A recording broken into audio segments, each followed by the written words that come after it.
Shalom, apa kabarmu? Semua dalam keadaan sehat, semua dalam keadaan sukacita, dalam damai sejahtera Tuhan Yesus. Sebelum saya menyampaikan firman Tuhan, seperti biasanya saya ingin menyapa semua orang-orang, teman-teman yang giat dalam pekerjaan Tuhan, yang giat untuk melakukan pelayanan misi ke suku-suku pedalaman. Saya ingin menyapa kalian semuanya, anak-anak rohani saya, jemaat MCC yang selalu mendukung di dalam doa untuk pekabaran Injil, juga orang-orang yang membantu di dalam pelayanan. Saya mengucapkan terima kasih, saya mengucapkan sukacita saya kepada saudara-saudara, karena saya tahu saudara mengerti akan panggilan dan rencana Tuhan dalam hidup saudara. Semuanya tertulis di bawah ini, dan semuanya di dalam berkat anugerah Tuhan Yesus. Amin. Pada kali ini saya ingin memberitakan firman Tuhan dengan judul penyampaian firman sesuai dengan pengertian orang.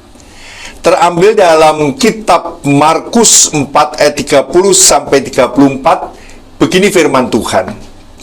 Katanya lagi, dengan apa hendak kita membandingkan kerajaan Allah itu? Atau dengan perumpamaan manakah hendaknya kita menggambarkannya? Hal kerajaan itu seumpama biji sesawi yang ditaburkan di tanah. Memang biji itu yang paling kecil daripada segala jenis benih yang ada di bumi, tetapi apabila ia ditaburkan, ia tumbuh dan menjadi lebih besar daripada segala sayuran yang lain, dan mengeluarkan cabang-cabang yang besar, sehingga burung-burung di udara dapat bersarang dalam naungannya. Dalam banyak perumpamaan yang semacam itu, ia memberitakan firman kepada mereka sesuai dengan pengertian mereka. Dan tanpa perumpamaan ia tidak berkata-kata kepada mereka, tetapi kepada murid-muridnya ia menguraikan segala sesuatu secara tersendiri. Sebelum kita mendengar uraian firman Tuhan pada kali ini, kita berdoa terlebih dahulu minta berkat daripada Roh Kudus. Kami mengucap syukur ya Tuhan Yesus, sebab Tuhan yang memiliki firman. Kami sebagai manusia tidak akan dapat hidup tanpa firman-Mu Tuhan. Kami pasti akan binasa dan kami akan terhilang. Tetapi karena firman-Mu, kami akan mendapatkan kekuatan, kebenaran, keselamatan. Oleh sebab itu Tuhan, tolonglah biar Tuhan berbicara kepada hamba-Mu dan kepada kami semuanya dengan pertolongan daripada Roh Kudus, supaya hamba-Mu memberitakan firman Tuhan dengan kebenaran daripada Tuhan. Di dalam nama Tuhan Yesus kami berdoa. Amin. Saudara yang dikasihi Tuhan, sorotan firman yang saya ingin tunjukkan kepada saudara terdapat dalam kitab Markus pasal 4 ayat 33 dan 34. Dikatakan demikian, dalam banyak perumpamaan yang semacam itu, ia memberitakan firman kepada mereka sesuai dengan pengertian mereka. Dan tanpa perumpamaan ia tidak berkata-kata kepada mereka, tetapi kepada murid-muridnya ia menguraikan segala sesuatu secara tersendiri. Saudaraku yang dikasihi Tuhan, 2 minggu yang lalu saya membicarakan tentang Yohanes Pembaptis, di mana dia berbicara secara asertif dan secara straight, secara tegas dan lurus. Saudaraku, saya senang dengan tipe orang seperti ini, yang tegas dan lurus di dalam memberitakan firman Tuhan. Dan saudaraku, ada hal yang penting kali ini adalah untuk membicarakan firman Tuhan, kita harus belajar, yaitu dengan pola pendekatan terhadap masyarakat setempat. Di dalam pemberitaan misi Injil, Tuhan katakan, carilah orang yang menerima kamu dan tinggallah di rumah itu, dan damai sejahtera Tuhan akan turun di atas rumah itu atau keluarga itu. Artinya apa, saudaraku? Ketika kita akan melayani pekerjaan Tuhan, carilah orang yang menerima, bukan orang yang menolak. Orang yang menerima. Orang yang menolak itu terlalu banyak bantahan, terlalu banyak dia menentang, terlalu banyak pemberontakan. Tetapi terimalah orang-orang yang menerima. carilah orang-orang yang menerima. Ini pelajaran bagi kita yang melayani Tuhan. Saudaraku, alkulturasi budaya adalah sesuatu proses sosial yang timbul manakala suatu kelompok manusia dengan kebudayaannya tertentu dihadapkan dengan unsur dari sebuah kebudayaan asing. Kebudayaan asing itu lalu lambat laun diterima dan diolah ke dalam kebudayaan sendiri tanpa menyebabkan hilangnya unsur kebudayaan kelompok itu sendiri. Apakah kita juga harus melakukan akulturasi budaya? Ya, saudaraku. Kita ketika memperkenalkan budaya kebenaran, itu tidak serta-merta mereka bisa menerima, saudaraku. Dengan perlahan-lahan kita bicara tentang kebenaran Tuhan, dengan hati-hati kita bicara tentang hal-hal kebenaran firman Tuhan. Apa sebab? Sebab ketika kita membicarakan dosa, ketika kita melarang apa yang dilakukan di dalam dosa yang dilakukan, pasti orang itu tidak bisa menerimanya, saudaraku. Oleh sebab itu kita harus mampu alkulturasi budaya, yaitu kita memasukkan budaya kebenaran, tetapi tanpa menghilangkan budaya mereka, tetapi mereka menerima budaya itu sebagai budaya yang baru, dan mereka hidup di dalam kebenaran. Puji nama Tuhan. Sebelum terang itu berkembang jauh, sebenarnya saudaraku, kita harus cari yang tadi saya katakan pintu atau anak damai itu. Kita harus cari di mana ada anak damai yang diberikan oleh Tuhan kepada kita. Ketika saya masuk ke suku-suku pedalaman, Tuhan memberikan anak damai, Tuhan memberikan pintu penginjilan, Tuhan memberikan orang yang menerima saya, sehingga saya berinteraksi dengan orang itu secara pribadi, dan dari situ saya bisa masuk kepada kelompok komunitas mereka. Membicarakan firman Allah kepada orang yang baru atau orang asing, kita harus mau menjadi hamba, saudaraku. Firman Tuhan katakan kalau engkau mau menjadi pemimpin, engkau harus menjadi hamba. Ketika engkau mau memimpin mereka di dalam kebenaran, engkau harus menjadi hamba supaya mereka itu mengerti. Artinya apa, saudaraku? Kita tidak bisa mengatakan kita dengan kekuatan kita, dengan pengaruh kita, dengan wibawa kita, tidak bisa, saudaraku. Tetapi kita dengan hati yang lembut, dengan hati seorang hamba, kita melayani mereka. Saudaraku, bukankah kita diutus Tuhan bukan untuk dilayani tetapi melayani? Pemimpin itu dilayani, tetapi hamba itu melayani. Saudaraku, kita harus melayani, kita harus belajar menjadi seperti seorang hamba, saudaraku. Dalam amanat Tuhan Yesus dikatakan, jadikanlah semua bangsa murid. Menjadikan murid ini tidak mudah, saudaraku. Walaupun posisi kita seperti seorang guru, tetapi menjadikan murid yang tidak tahu sama sekali, kita harus tuntun pelan-pelan, kita harus memberikan cara untuk mereka berani dan belajar melakukan firman Tuhan. Jadi saudaraku, memuridkan itu adalah mengajarkan firman Tuhan untuk dimengerti. Kalau tadi ayat yang kita baca dalam ayat situ, Tuhan katakan Tuhan berbicara dengan perumpamaan kepada mereka, tetapi kepada murid-muridnya Tuhan berbicara secara tersendiri. Artinya ketika kita memuridkan orang, kita bicara secara tersendiri, secara sendiri, saudaraku. Matius 21 ayat 23 dikatakan demikian. Lalu Yesus masuk ke bait Allah, dan ketika ia mengajar di situ, datanglah imam-imam kepala serta tua-tua bangsa Yahudi kepadanya dan bertanya, dengan kuasa manakah engkau melakukan hal-hal itu, dan siapakah yang memberi kuasa itu kepadamu? Saudaraku, ketika Yesus berbicara firman, Yesus berbicara dengan kuasa Tuhan. Pemberitaan firman Tuhan harus dengan kuasa Tuhan. Pemberitaan firman Tuhan bukan dengan wibawa orang itu, bukan dengan embel-embel daripada pendidikannya, tetapi dengan kuasa firman Tuhan, dengan kuasa Roh Kudus. Tanpa kuasa, kita tidak akan bisa membicarakan firman Tuhan kepada orang.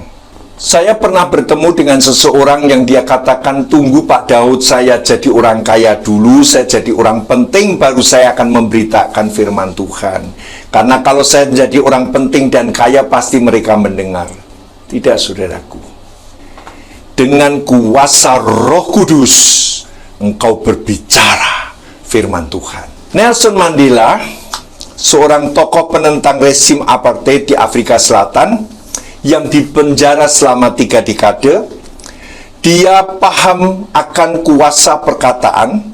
Ia tidak banyak bicara karena takut akan akibat buruk yang dapat ditimbulkannya.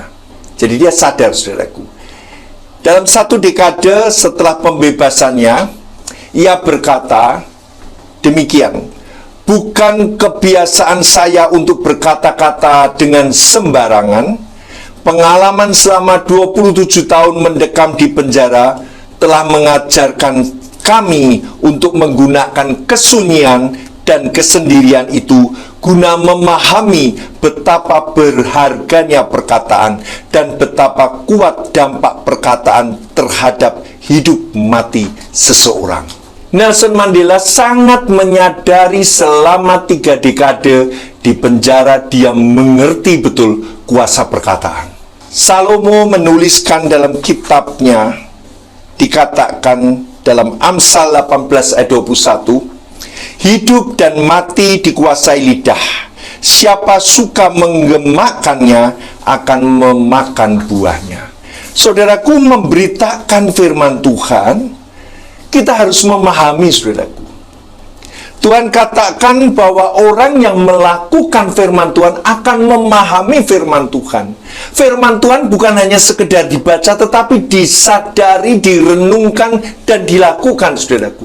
Dan engkau akan mengenal dan akan mengerti, dan engkau akan tahu sungguh-sungguh apa itu firman Tuhan, karena engkau melakukannya. Sehingga kita memahami firman Tuhan, karena kita melakukan firman Tuhan. Saudaraku, kembali lagi bagaimana kita berbicara kepada orang lain, saudaraku. Kalau tadi saya tunjukkan bagaimana Nelson Mandela sangat berhati-hati, sekarang saya mau tanya, bagaimana caranya kita memberitakan firman Tuhan, berbicara tentang firman Allah. Dalam kitab Roma 12 ayat 15 dikatakan, bersukacitalah dengan orang yang bersukacita, dan menangislah dengan orang yang menangis. Artinya apa?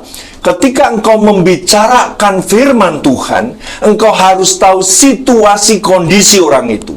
Ketika dia di dalam keadaan sedih, menangis, engkau harus masuk ke dalam hatinya. Engkau harus mengenal hatinya sementara dalam keadaan sedih. Di situ firman Tuhan masuk. Ketika dia dalam keadaan sukacita, engkau harus turut bersukacita dengan orang itu. Dan disitulah engkau memberitakan firman Tuhan. Dan firman Tuhan itu masuk. Karena apa? Karena engkau mengerti keadaan orang itu, saudaraku. Jadi kita jangan selonong boy, asal ngomong firman. Mereka tidak bisa langsung menutup hatinya. Karena tidak sesuai dengan kondisi situasi yang dia alami, saudaraku. Matius 10 ayat 16. Lihat, aku mengutus kamu seperti domba ke tengah-tengah serigala, sebab itu hendaklah kamu cerdik seperti ular dan tulus seperti merpati. Pengertian ini, saudaraku, seperti yang dikatakan firman Tuhan, hendaklah kamu cerdik seperti ular dan tulus seperti merpati. Di situ kita harus menjaga hati kita tetap bersih. Kita tidak memiliki niat jahat untuk menjatuhkan orang itu. Kita tidak nimbrung di dalam masalah orang itu, lalu kita mencecer dengan ajaran-ajaran firman Tuhan. Itu salah, saudaraku. Kita tidak boleh melukai atau sebaliknya memperalat dan memanipulasi orang lain yang seharusnya hati kita hanya ingin menyatakan kasih dan perhatian serta kelemah lembutan untuk berbicara firman Tuhan. Jadi saudaraku, kita tidak ada niatan lain. Kita tidak ada sesuatu udang di balik batu, saudaraku. Kita tidak ada sesuatu yang punya rancangan-rancangan tertentu untuk bicara kepada orang, untuk menundukkan orang itu. Kita tidak boleh berbicara sesuatu hanya untuk menundukkan orang itu. Tidak, saudaraku. Sebagai seorang hamba Tuhan, tidak benar ketika seseorang di dalam masalah, dia langsung seperti mendapat pintu untuk dia mengajar firman Tuhan. Bukan, saudaraku. Tetapi dengan kasih, dengan lemah lembut, dengan perhatian, saudaraku. Saudaraku, saya mau katakan, bagaimana kita berbicara firman Tuhan ketika orang itu memiliki masalah dan persoalan yang berat. Kita masuk, saudaraku. Banyak orang malah justru takut karena ada masalah, mereka tidak berani. Wah, itu baru ada masalah, ngapain kita melayani orang yang punya masalah? Saya, saudaraku, sebagai hamba Tuhan, justru ketika orang di dalam masalah, saya tetap dekat dan saya tetap berada di sampingnya untuk terus mengawal dengan doa dan firman, saudaraku. Saudaraku, ketika kami masuk ke pedalaman, begitu banyak orang yang menderita. Apa yang saya cari, saudaraku? Kalau orang semua menderita, mereka kelaparan, mereka punya penyakit, mereka punya penderitaan yang berat, apa yang saya berikan? Justru di dalam keadaan penderitaan itu, firman Tuhan saya berikan. Dan firman Tuhan yang diberitakan dengan kuasa Roh Kudus memberikan mujizat, memberikan jawaban, memberikan pertolongan dan kesembuhan bagi masyarakat yang saya kunjungi. Jadi mengerti? Firman yang diberitakan harus sesuai dengan keadaan. Firman yang diberitakan harus tahu situasi kondisi. Firman yang dibicarakan itu tepat ketika mereka terbuka di dalam masalah dan penderitaannya. Sebagaimana Yesus sendiri yang kerap kali menyampaikan teguran, bahkan menghardik orang-orang Farisi dan ahli-ahli Taurat dengan sangat keras dan tegas. Tetapi setiap orang yang melihat dan menilai dengan jujur akan melihat bahwa Yesus tidak memiliki maksud-maksud pribadi seperti pencitraan diri, mencari dukungan politik dan kekayaan pribadi, atau merendahkan pemimpin-pemimpin pada waktu itu. Yesus tidak melakukan itu. Walaupun Yesus menegur dengan keras, tetapi tegurannya itu pada posisi yang benar, yaitu menegur kesalahannya. Amin. Saudara yang dikasihi Tuhan, kita harus selalu waspada dengan keadaan yang ada. Tuhan katakan demikian. Yesus berfirman, tetapi waspadalah terhadap semua orang, karena ada yang akan menyerahkan kamu kepada majelis agama, dan mereka akan menyesah kamu di rumah ibadatnya. Dan karena aku, kamu akan digiring ke muka penguasa-penguasa dan raja-raja sebagai suatu kesaksian bagi mereka dan bagi orang-orang yang tidak mengenal Allah. Matius 10 ayat 17-18. Memberitakan firman Tuhan harus dengan sebuah kewaspadaan yang kuat, saudaraku. Karena apa? Karena dikatakan firman Tuhan bahwa mereka akan menangkap kamu dan menyesahkan kamu. Tetapi saudaraku, di dalam firman Tuhan yang kita baca itu, justru itu pun menjadi kesempatan, dikatakan sebagai suatu kesaksian bagi mereka, bagi orang-orang yang tidak mengenal Allah. Jadi saudaraku, kondisi apapun kita harus berwaspada. Tetapi saudaraku, jika engkau dibawa atau dipenjarakan atau engkau disesah dan dia perhadapkan kepada majelis agama, itu pun merupakan kesempatan engkau bersaksi kepada orang-orang yang tidak mengenal Allah. Inti yang utama, saudaraku, ketika Yesus mengatakan kepada murid-muridnya, dia berbicara secara tersendiri dengan murid-muridnya tentang firman Tuhan. Dia tidak dengan perumpamaan, dia jelaskan firman Tuhan kepada murid-muridnya. Saudara, kita ini sebagai murid Tuhan, kita pun harus menjelaskan secara tersendiri kepada orang-orang yang diberikan Tuhan kepada kita, kepada orang-orang yang membutuhkan keselamatan daripada Tuhan. Kita menjelaskan secara tersendiri. Saudara, dengan kasih, dengan kelemah lembutan, dengan hati yang terbuka menerima orang itu dalam keadaan apapun. Saudara, saya berjumpa dengan orang-orang yang kelainan seksual, saudaraku. Waktu dia ceritakan, sebetulnya saya merasa jijik, saya merasa tidak senang mendengarkannya. Tetapi karena dia membutuhkan pertolongan, saya harus bicara dengan dia kebenaran firman Tuhan. Ketika dia menangis dan ketakutan dengan dosa yang dia lakukan, saya harus menuntunnya ke jalan yang benar. Ketika saya bertemu dengan orang-orang yang melakukan kejahatan, memang saya tidak mampu, saudaraku. Tetapi ketika orang yang melakukan kejahatan itu mengatakan, saya ingin bertobat, saya ingin mencari kebenaran, karena hati saya selalu dikejar oleh dosa, dikejar ketakutan, saya harus memberitakan firman Tuhan dengan benar. Walaupun hati saya, saudaraku, tidak bisa menerima. Saya bertemu dengan seorang yang pembunuh 13 orang, saudaraku. Ketika di penjara saya bertemu dengan orang itu, saya tanya, Bapak mau bertobat tidak? Dia nangis, saudaraku. Pak Pendeta, tolong saya tidak pernah hidup tenang. Saya tidak merasa adil walaupun saya ada di penjara. Saya tetap takut, Pak Pendeta. Saya takut hidup saya setelah mati, nanti saya mau kemana? Saya berdoa, saudaraku. Saudaraku, pada waktu dia menceritakan tentang kejahatannya, saya ngeri, saudaraku. Dan saya menolak, saudaraku. Tetapi karena kasih dan karena keharusan memberitakan firman Tuhan kepada orang-orang yang membutuhkan keselamatan, saya harus memberitakan tanpa menolak keberadaannya, saudaraku. Amin. Di sekitar kita, di lingkungan kita, di keluarga kita, ketika mereka membutuhkan jawaban firman Tuhan, engkau harus berdiri, engkau harus memberitakan, engkau harus berdoa, engkau harus masuk involve di dalam masalah itu. Supaya apa? Nama Tuhan dipermuliakan. Banyak kadangkala justru mereka memakai firman yang katakan seorang nabi tidak dihormati di rumahnya, seorang nabi tidak dihormati di tempatnya sendiri. Saudaraku, itu bukan menjadi alasan saudara untuk tidak memberitakan, untuk saudara tidak berdoa bagi keluargamu. Engkau harus berdoa, engkau harus memberitakan firman Tuhan kepada keluargamu ketika di dalam masalah. Jangan saudara katakan, nah sekarang baru tahu toh, setelah mengalami masalah toh, baru tahu toh, baru cari Tuhan toh. Saudaraku, Tuhan tidak seperti itu.